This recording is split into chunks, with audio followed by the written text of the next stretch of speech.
Hello everybody, this is Danny and Wanda from Friday Chat. The subject for today is going to be how sustainable is your homestead? And Wanda and I have been doing an experiment for this whole month. Yeah, I started the 1st of April writing down every time we ate. I wrote what we ate and what we drank, just to see how much we were still dependent on a store and how much we were actually eating from our place.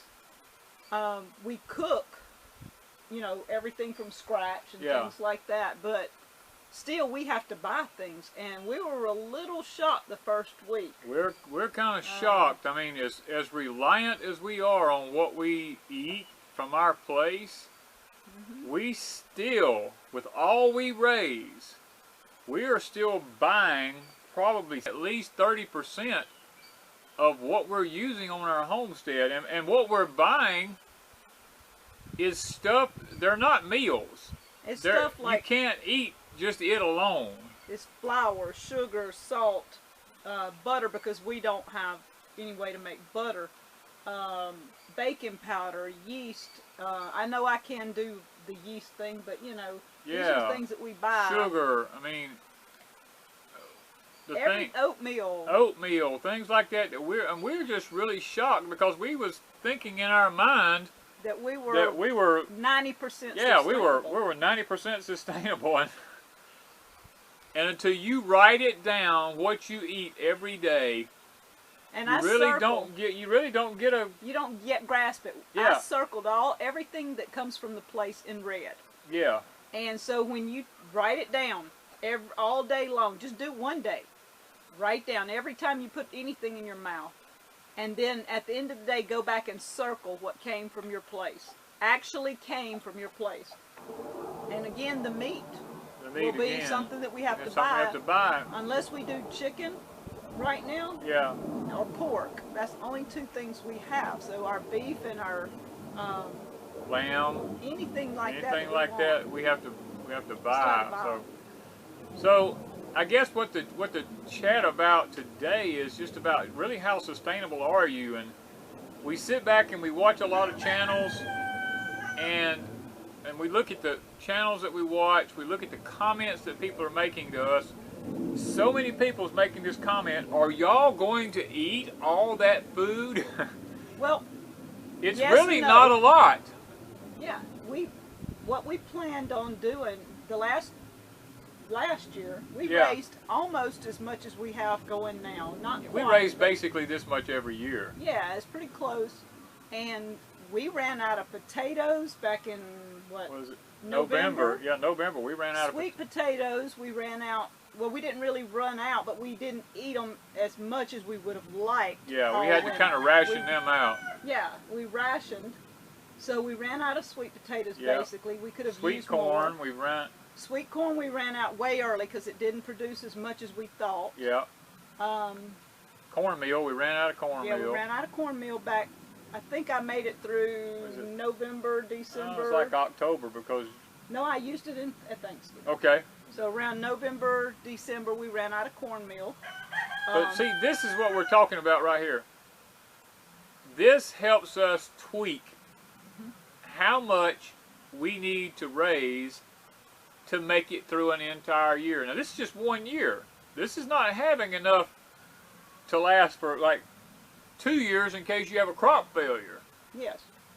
This is just 1 year. And so when y'all ask the questions, are y'all going to eat all of this? The answer is yes. For the most part. For the most part. Now, we will sell some stuff to close friends. Excess potatoes. Excess anything we have. Green beans, tomatoes. Now, green beans peppers. and tomatoes and peppers seems to be one thing that we just have really an abundance of. Like right now, we still have probably, what, 100 jars of green beans or more? Probably more. Probably more, and we probably still have 100 jars of tomatoes canned. Our green beans, we still eating from 2011. Yeah. So we will sell a some of our green beans. We have tomatoes going back to 2011. We will still sell some of our tomatoes. Those are things that we have surplus of. Now, other things, we don't sell any of our carrots because we don't sell any of our English peas. Now, we made that mistake last year, 2 years ago. 2 years ago, and sold most of our English peas, and now we're paying for it because last year was crop failure. Last year was a crop failure, and with this year we're almost to clean up our English peas. So we're learning valuable lessons on, you know, just because we have an abundance of something, unless we have 2 to 3 years of it stocked up, we're really not going to sell it, because you could have a crop failure 1 year and just be in trouble. And we like to eat variety, because some of you were making comments about the variety. Yeah. And we love variety. We don't want to eat green beans. That was the first year it was going to be green beans forever, because that's all we had was green beans, English peas, and we put up jelly. And jelly. That was our first year's canning. We weren't into the concept of variety in our cellar. Except jelly. I have every variety of jelly. Well, I mean, but we went down to the cellar here a while back. We started taking this inventory, and we started asking ourselves the question, if an SHTF happened, or a life-changing event, whatever you want to call it, happens, and we can't get to a store, can we live on what we have here? Even though we have several years supply on some things. And we went in and looked, our meals would have basically consisted of green beans, tomatoes, squash, potatoes and jelly. And we do have boiled peanuts. Boiled peanuts and some carrots and some apples and stuff like that. But there's no protein in this whatsoever. No. You know, when you talk about nutrition, and we see people on YouTube channels raising gardens, and you've got all these lettuces, and you've got all these herbs and greens and all this kind of stuff. Those are good. Those are good, don't get me wrong, but they're not going to keep you alive. You do need some protein. You've got to have some protein and some carbohydrates in there. And you've got to have lots of potatoes. One thing we're focusing on this year, in mid-May, we're supposed to be having sheep delivered to our place here. We're going to start raising our own sheep, because we got to doing some research, and lamb meat has a higher nutrition as far as B12 and all these kind of things that your body really needs, your protein counts and everything, other than fish. Some of your fish is higher, but we're going to start raising our own lambs. We're going to back away from pork and try to phase pork out on our farm here, except for maybe occasionally we may get a pig, but we're not going to be raising pigs. And we're adding the rabbits. We're adding the rabbits because the lamb is high in protein and B12. The rabbits are extremely high in protein. We've got our chickens, so we're going to a smaller animal that requires less food, but will actually give us a greater and a faster return on meat than a big animal will. Because a cow, it takes how long if you get a bred cow to keep going to... If you get a cow and it's bred, it's got the same gestation period as a woman, 9 months. So you've got to wait 9 months, and then you've got to run the risk, is this calf going to live or die when it's born? And then once it's born, you're looking at another 6 months to 8 months, depending on how well you feed it and how fast it grows, the breed, the variety, all these type things. So you're looking at a year and a half to get a return from one of these large animals. Like say for rabbits, for instance. We can take rabbits and we can do a fast turnover with rabbits. We can have our freezer full of rabbits in a year's time. Yeah. We'll have more rabbit than we know what to do with. And basically the rabbits eat our waste. You know, it's not like we're having to go to town and buy anything for the rabbits. We feed them. When we trim the bushes and the trees, we feed them the limbs and the twigs, and we cut down the grass. We give them the grass. They love weeds. I mean, I give them the stems off the kale, the stems off the lettuce, and apple peelings. I mean, whatever. Anything like this, the rabbits just love this kind of stuff. So basically, they're eating our byproducts on our farm. And chickens are basically the same way. We feed our chickens when we weed out around stuff. We always carry a 5-gallon bucket with us, and we take this and we throw it into the chickens, and they get plenty to eat. So, and then we let them free range. for a couple hours every day to basically keep their omega-3s up in their eggs and their proteins and stuff like that. And they get out and get some grit to go in their crawl. So nutrition-wise, we raise, you know, asking about the potatoes are a good source of carbohydrates to have.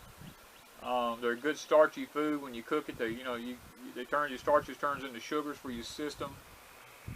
We raise sweet potatoes. The sweet potatoes are just loaded with beta-carotene. I mean, all these kind of nutritional things. Really good. The sweet potatoes are good. The greens.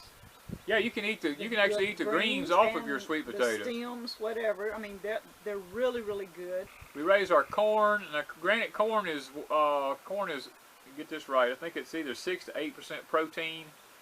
So I mean, it's not quite as high as some other things are, as meat, and we do beans and peas and stuff like that. These things are also good sources of proteins. Especially if you let them dry. Yeah, if you let them dry. And use them that way, they're probably a really good source. And too, your beans can be ground into flour, just like your corn. You can grind your corn into flour. You can take your corn, can be cornmeal, which this year we're going to be adding 3 new varieties. We went with Texas gourd seed corn, which is what the Iroquois Indians had when the settlers came over. We're going to go with a new, it's not a new corn, it's actually an heirloom. It's called manna corn. And I'm going to be doing a red dent corn, which is really, really good for polenta, polenta is nothing but grits that have been solidified and recooked. We're going to be adding these 3 corns to our stash of corn to grow on this particular homestead here.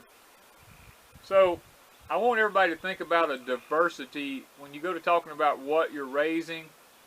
Think about how much food your family is going to need. Keep a journal about what you eat for 1 month, and what you eat in that month you can multiply it times 12. And that will tell you basically what your family is going to need for a year to survive. Just a thought about that. Because being sustainable may mean you have to buy something. Yeah. Like flour or grits or sugar, whatever. Yeah. Your dried beans. Your oils that you cook with, if you don't have lard. Yeah, if you don't buy, make your own beans. A lot of people have to buy their dried beans that they make flour with and stuff, and they buy them in bulk. But if you just go to the grocery store and buy more than what you need as you can. You know, don't overspend, but... I guess we want to we want to move away from that now. I do want to mention the family cloths that Miss Joanne sent. I started using those last Friday, and the amount of toilet paper that was there on Friday, the majority of it's still there this Friday, and I'm just really shocked. So that took care of one of my worries about it. Will I ever run out of toilet paper? Now I don't worry about that. Yeah. So Danny's kind of happy that I'm not harping on toilet paper. Yeah, we were going through some toilet paper, you know, and she was, I mean... So that's one worry, and I appreciate it, Miss Joanne, because that opened our eyes to something new. That's just another thing about being sustainable. You know, I mean, our forefathers didn't have the luxury of running around grabbing rolls of toilet paper. Now, granted, they used a Sears and Roebuck catalog or whatever, but... They didn't even have that. A lot of times they didn't have that. But, you know, we really appreciate when people send us things like that. That opens our eyes, and then we can pass the information along. Yes. And I took my first batch of kombucha tea off, so I'm going to thank you for my kombucha, but it tastes real good. I added strawberries, some of our strawberries to it, and left it for an extra week, so it's been going 2 weeks. It's a beautiful brown, golden brown color. It looks fine. It tastes great. So I'm going to start my second batch in a day or 2. And I'm also, after this batch, I'm going to pass on the second SCOBY to somebody else. So. Okay, moving ahead, like we do every week. You notice in front of us here, we've got some books laid out. I want to mention a few of these books. Well, we'll start with this. One is the Foxfire book series. Now, I don't have every book, but over the years, I collect them as I find them. Usually a lot of times at yard sales or garage sales, you'll pick up some of these books. This is my oldest one here, the first edition. I've probably had it for 30 years or more. It's just a good series of books. I'm going to tell you, if you can get your hands on any of the Foxfire books, yeah, these things are just fantastic. Now, another one I picked up is called Down Home Ways. It's by Jerry Mack Johnson. It's, in a lot of ways, it says a lot of the same things that the Foxfire book says, but it does have some additional things in it that it's just looking at it from another perspective. And it's really a good book to have if you can see it there. I mean, you can tell if you get a chance to buy it. It tells you things like sugar making, dyes, fibers, making candles, fly fishing, making lures, making sailboats if you get sunburned. I mean, there's all kind of things in here. Sausage making, drying food, making potato beer. I mean, it's, oatmeal box radios. I mean, all kind of stuff's in this. Another one that I have here is really a cousin to that one there. This one's from Reader's Digest. Now, this is an old book, but they make a new version of this. I love this book. This one actually has recipes in it. It has all kinds of things in this one called Back to the Basics. My bread recipe that I use, I learned in here, and there's also, it's just plain bread. This was awesome. I used it 20-something years ago, and there's one in here called Luna or something like that, a bread recipe. Try that one. That is like the most awesome bread recipe. Now this book is, the last one I've seen that came out is green now. It's not like this. It's a little bit more updated than this one is. But this one's put out by Reader's Digest. Fantastic book on just getting back to the basics. It covers basically everything about homesteading. From building to using tools to making clothes. Making shoes. I mean, blacksmithing, wood heaters, axes, scythes. I mean, it's all in there. Animals. It's all there. Everything's in that one book. Yeah. It's one of the best. Now this one here is a fantastic book about organic farming. This is the Organic Farming Manual. It has the rules of the United States government as far as being an organic farmer. I got this one probably, I don't know, 6 or 7 years ago. This one deals with the organic side of poultry, livestock, raising vegetables. It tells you how to get started, how to market your stuff, how to be certified if that's what you want to do. Just a really good book. Ann Larkin Hansen is the author of this book. It's a fantastic book if you want to know about going organic, what it actually means. It is a good book. Now, that's probably all we're going to cover here today because we don't want to be too long. But anyway, our time is getting away from us here. So, if you like what you've seen today, be sure to like it. Hit the like button. Most of all, share it with other people because we're wanting to get the word out. And then, hey, if you hadn't subscribed, subscribe to us. Oh, and leave comments. Definitely leave us some comments. We love comments. We are loving the comments. And so, we love y'all. Thank you from Deep South Homestead.